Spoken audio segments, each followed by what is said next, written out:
All right, so I've got another tip for you here. I am working my way down to the final depth on the truss rod cavity or opening slot, or whatever you would like to call it. And I've noticed, so when I'm making these cuts with the shaper, when I'm moving in this direction, I'm going against the grain. And then as I make this turn here and I'm coming back, I'm doing a climb cut here where I'm cutting with the grain. And you can't see it now because I've gone back and cleaned it up, but on the initial cuts, when I'm making these climb cuts, the bit doesn't like to make a nice straight cut. And so I'm gonna make this next depth cut, and then before I clean it up by using the offset function, I'm gonna show you kind of what it looks like, and then I'm gonna do the offset cut, and I'll explain what I mean by that, and then I'll show you how clean it is when I'm done.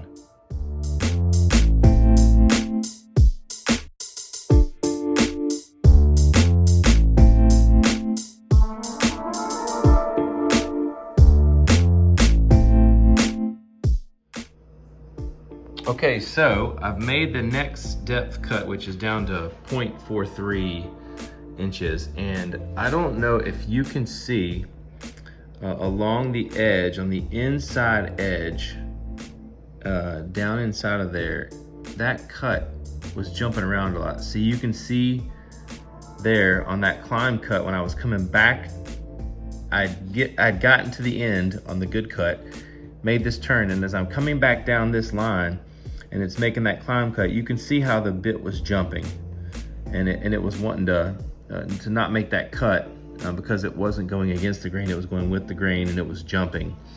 And so the way I have compensated for that is in the shaper, and this is just good practice for all cuts with the shaper.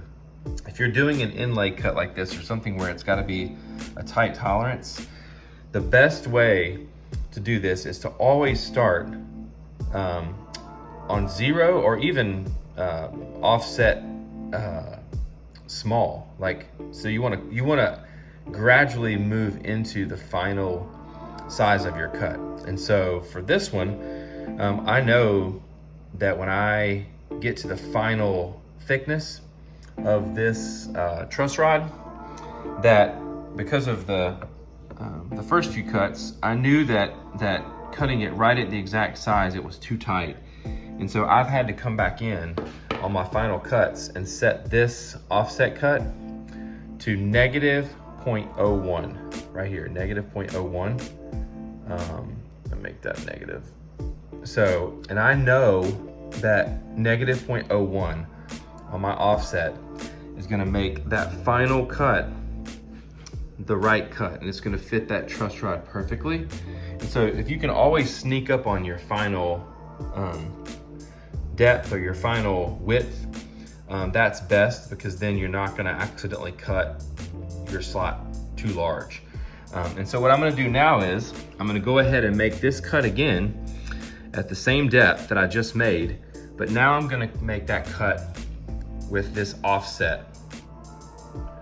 And then what that's gonna do is it's gonna clean up those places I showed you where the bit was making, where it was jumping as I was trying to make that cut.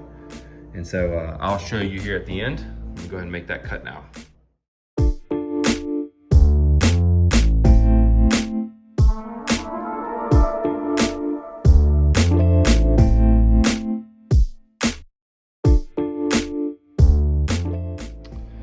Okay, so I made that final cut and went ahead and cleaned out the center with the pocket feature.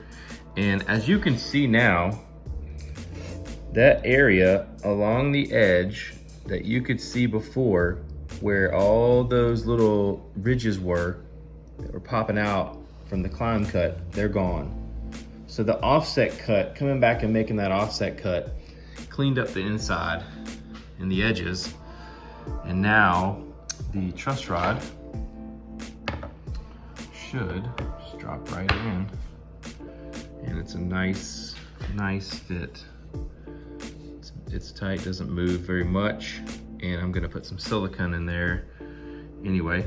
So anyway, that's how I've been using that offset feature in regards to cutting this truss rod slot. All right, thanks for watching.